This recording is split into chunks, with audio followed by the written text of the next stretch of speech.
المشككين في نبوة سيدنا محمد صلى الله عليه وسلم. هو أنا مش هخوض في أمور عقائدية وأمور دينية، ولكن عايز يعني نحط قدام نفسنا حدث واحد بس كده نتكلم فيه، اللي هو فتح مكة. حدث فتح مكة ده له مدلول خاص عندي وعند كتير من الناس.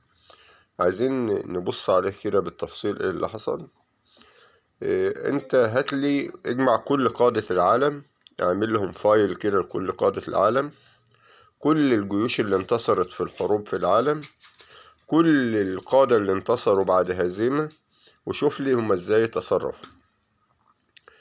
القائد اللي أخرج من دياره سيدنا محمد صلى الله عليه وسلم، أخرج هو وأصحابه من مكة، طردوا من ديارهم، أوذوا وعذبوا وأهينوا في هذه البلد، وخرجوا منها، ثم يعني كونوا دولة الإسلام في المدينة الناشئة، وقدموا إلى مكة فاتحين.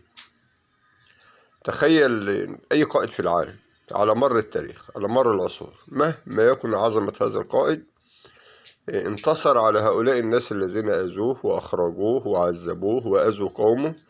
الجنود اللي حواليه اللي أوذوا وطردوا من ديارهم وعذبوا وحرموا من ممتلكاتهم، بعد أن انتصروا انتصار ساحق لا مثيل له، كيف كان تصرفهم وكيف كان رد فعلهم؟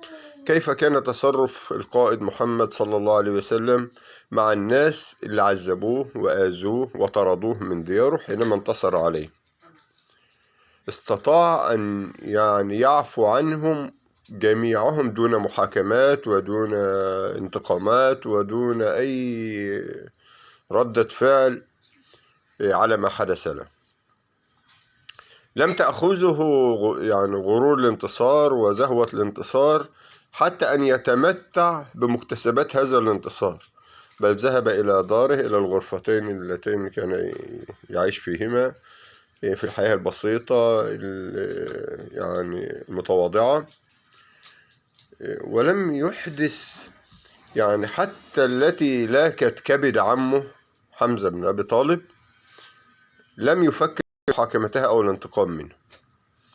هذا لا يحدث من شخص عادي، من قائد عادي.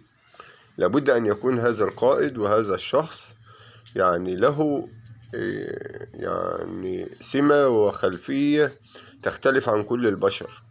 هو نبي عظيم أرسل إلى هذه الأمة وإلى العالم بكل معاني الحب والسلام والعفو والحياة الكريمة، ولم يكن أبدا مثلما يدعي البعض شخصا ذا صفات سيئة، صلى الله عليه وعلى آله وسلم. والسلام عليكم ورحمة الله وبركاته.